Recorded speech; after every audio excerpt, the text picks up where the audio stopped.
भगवद गीता अध्याय 1। धृतराष्ट्र बोले, हे संजय, कर्मभूमि कुरुक्षेत्र में एकत्रित युद्ध की इच्छा वाले मेरे और पांडु के पुत्रों ने क्या किया। संजय बोले, उस समय राजा दुर्योधन ने व्यूहरचनायुक्त पांडवों की सेना को देखा और द्रोणाचार्य के पास जाकर यह वचन कहा, हे आचार्य, आपके बुद्धिमान शिष्य द्रुपद पुत्र धृष्टद्युम्न द्वारा व्यूहाकार खड़ी की हुई पांडुपुत्रों की इस बड़ी भारी सेना को देखिए। इस सेना में बड़े बड़े धनुषों वाले तथा युद्ध में भीम और अर्जुन के समान शूरवीर सात्विकी और विराट तथा महारथी राजा द्रुपद, धृष्टकेतु और चेकितान तथा बलवान काशीराज पुरुजित, कुंतीभोज और मनुष्यों में श्रेष्ठ शैव्य, पराक्रमी युधामन्यु तथा बलवान उत्तमौजा, सुभद्रापुत्र अभिमन्यु एवं द्रौपदी के पांचों पुत्र ये सभी महारथी हैं। हे ब्राह्मण श्रेष्ठ, अपने पक्ष में भी जो प्रधान हैं उनको आप समझ लीजिए। आपकी जानकारी के लिए मेरी सेना के जो सेनापति हैं उनको बतलाता हूँ। आप द्रोणाचार्य और पितामह भीष्म तथा कर्ण और संग्राम विजय कृपाचार्य, वैसे ही अश्वत्थामा, विकर्ण और सोमदत्त का पुत्र भूरिश्रवा, और भी मेरे लिए जीवन की आशा त्याग देने वाले बहुत से शूरवीर अनेक प्रकार के शस्त्रास्त्रों से सुसज्जित और सबके सब युद्ध में चतुर हैं। भीष्म पितामह द्वारा रक्षित हमारी वह सेना सब प्रकार से अजेय है और भीम द्वारा रक्षित इन लोगों की यह सेना जीतने में सुगम है। इसलिए सब मोर्चों पर अपनी अपनी जगह स्थित रहते हुए आप लोग सभी निसंदेह भीष्म पितामह की ही सब ओर से रक्षा करें। कौरवों में वृद्ध बड़े प्रतापी पितामह भीष्म ने उस दुर्योधन के हृदय में हर्ष उत्पन्न करते हुए उच्च स्वर से सिंह की दहाड़ के समान गरज कर शंख बजाया।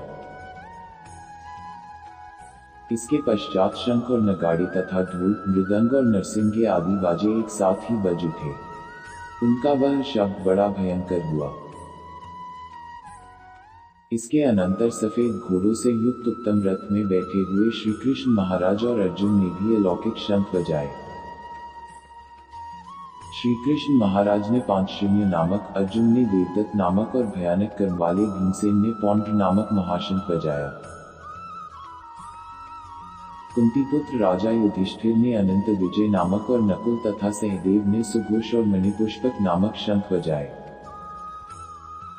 इसके बाद कपिध्वज अर्जुन ने मोर्चा बांधकर डटे हुए धृतराष्ट्र संबंधियों को देखकर उस शस्त्र चलने की तैयारी के समय धनुष उठाकर ऋषिकेश श्री कृष्ण महाराज से यह वचन कहा, है अच्युत, मेरे रथ को दोनों सेनाओं के बीच में खड़ा कीजिए।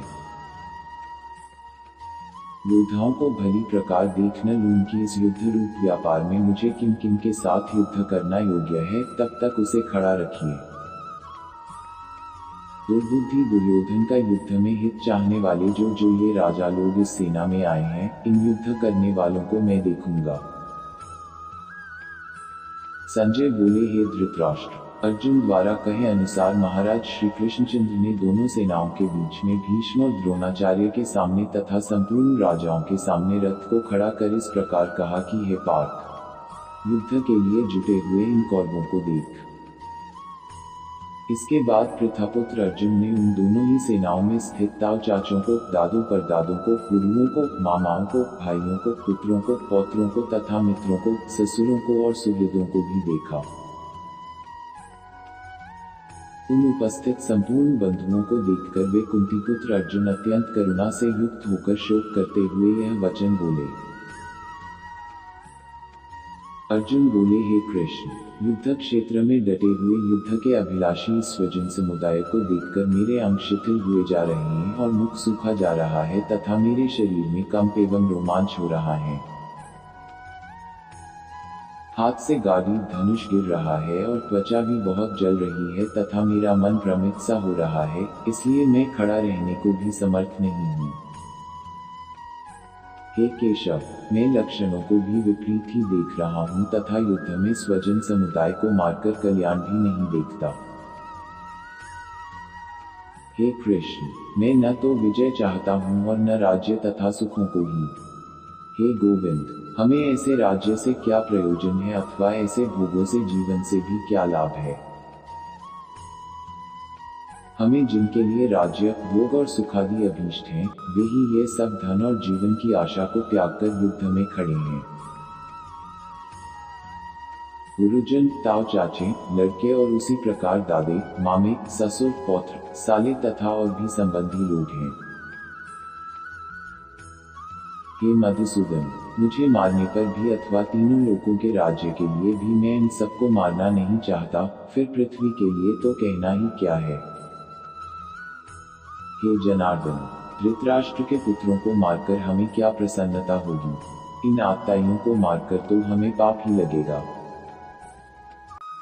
अतएव हे माधव, अपने ही बांधव धृतराष्ट्र के पुत्रों को मारने के लिए हम योग्य नहीं हैं, क्योंकि अपने ही कुटुंब को मारकर हम कैसे सुखी होंगे।